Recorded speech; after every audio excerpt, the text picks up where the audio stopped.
ප්‍රසවහා නාරවේදී විශේෂඥ වෛද්‍ය චින්තක බානගල.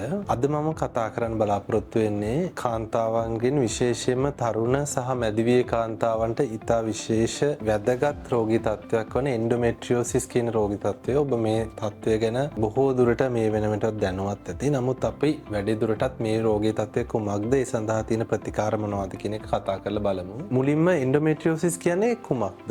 ඔබ දන්නවා සාමාන්‍ය මාසයකට වරක් ඔබගේ ඔසප්පීම සිද්ධ වීමේදී ගර්භාෂයේ ඇතුළු බිත්ති එහෙම නැත්නම් එන්ඩෝමෙට්‍රියම් කියන පටලය ගැලවී යාම තමයි ඔබගේ මාසිකව ඔසප්පීම සිද්ධ වෙනවා කියලා සඳහන් කරන්නේ. ඉතින් මෙම එන්ඩෝමෙට්‍රියම් එහෙම නැත්නම් ගර්භාෂයේ ඇතුළු බිත්තියේ තියෙන ස්තරයේ තියෙන සෛල සමහර කාන්තාවන්ගේ ගර්භාෂයෙන් පිට, ඒ කියන්නේ ශ්‍රෝණි මේකලාව තුල සමහර වෙලාවට ඩිම්බකෝෂයේ අවට සහ ශ්‍රෝණි මේකලාවේ පටක මත තැම්පත් වීමක් හෝ ඇතිවීමක් ඇති වෙන්න පුළුවන්. ඒතර මෙම තත්ත්වය ඇති වුණාම මාසයකට වරක් ඔබගේ ගර්භාෂයේ මගින් ඔසප්පීම එහෙම නැත්නම් රුධිර වහනය සිද්ධ වෙනකොට ඔබගේ අභ්‍යන්තරය තුල, ඒ කියන්නේ ශ්‍රෝණි මේකලාව තුල සහ ඒ පටක අවටත් රුධිර වහනයක් සිද්ධ වීමක් සිද්ධ වෙනවා. මේක තමයි ප්‍රධාන වශයෙන්ම අපි එන්ඩෝමෙට්‍රියෝසිස් කියන රෝගී තත්ත්වය කියලා පැහැදිලි කරන්න පුළුවන් වෙන්නේ. ඒතර මොකද්ද මෙහෙම අභ්‍යන්තර රුධිර වහනයක් ඔබගේ ඔසප්පීම සමග ඇතිවීම කොට ඔබට වෙන්න පුළුවන් රෝග ලක්ෂණ කියලා අපි බලමු. අනිවාර්යයෙන්ම ඔබට ඉතා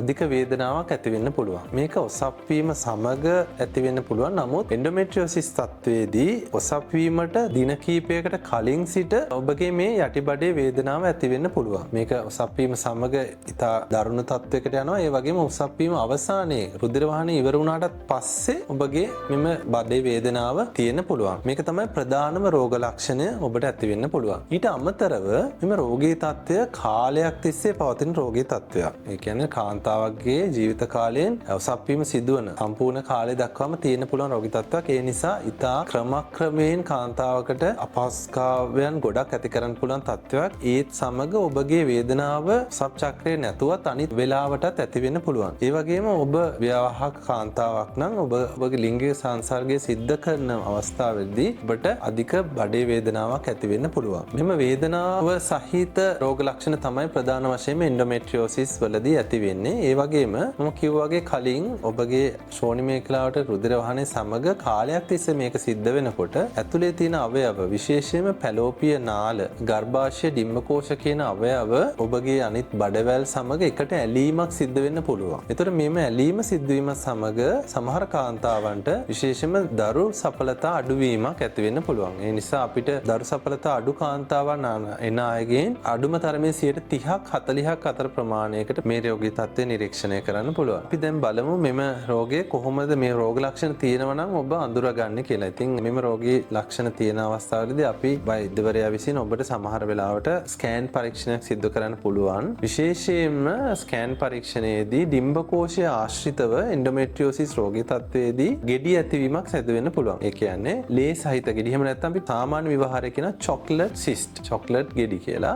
එම දේවල් අපිට ස්කෑන් පරීක්ෂණයේදී දැනගන්න පුළුවන්. ඊට අමතරව ගර්භාෂය ආශ්‍රිත වෙන ඇලීම් සහ වෙන ගැටිති වගේ දේවල් අඳුරගන්න පුළුවන්. ඒ වගේම සමහර රුධිර පරීක්ෂණ මගිනුත් මේ එන්ඩෝමෙට්‍රියෝසිස් තත්ත්වය අඳුරා ගන්න පුළුවන්. ඉතින් මේ රෝග ලක්ෂණ තියෙනවා නම් මේ සඳහා ප්‍රතිකාර තීරණය කිරීමේදී අපිට ඉතා වැදගත් රෝගියාගේ තියෙන රෝග ලක්ෂණ ප්‍රමාණය සහ රෝගියාට අවශ්‍යතාවය, කියන්නේ ඔබට අවශ්‍යතාවයේ දරු ප්‍රසූතියක්ද එහෙම නැත්නම් ඔබගේ වේදනාව අඩු කර ගැනීමද කියන එක ඔබගේ වෛද්‍යවරයා ඔබත් සමග කතා බහ කරයි. ඖෂධ මගින් ප්‍රතිකාර ලබා දෙන්න පුළුවන්, විශේෂයෙන් ඔබගේ වේදනාව සමනය කිරීමට. ඒ වගේම මම කලින් කිව්වා වගේ බඩ ඇතුලේ සිදුවන රුධිර වහනය තමයි එන්ඩෝමෙට්‍රියෝසිස් ප්‍රධාන වශයෙන් ඇති වෙන්නේ. එතකොට ඔබගේ ඔසප් චක්‍රය යම් කිසිතාවයකට පාලනය කරන්න පුළුවන් නම්, ඒ කියන්නේ ඔබගේ ඔසප් වීම ප්‍රමාද කිරීමක් හෝ නැත්නම් නැවැත්වීමක් කරන්න පුළුවන් නම් එන්ඩෝමෙට්‍රියෝසිස් තත්ත්වයේ යම් කිසි අඩුවීමක් ඇති කර ගන්න පුළුවන්. ඒ නිසා ඒ සඳහා තියෙන හෝමෝන් ප්‍රතිකාර තියෙනවා. පෙති මාර්ගයෙන්, එන්නත් මාර්ගයෙන් සහ ගර්භාෂයට ඇතුල් කරන හෝමෝන ප්‍රතිකාර මාර්ගයෙන්. ඊට අමතරව විශේෂයෙන්ම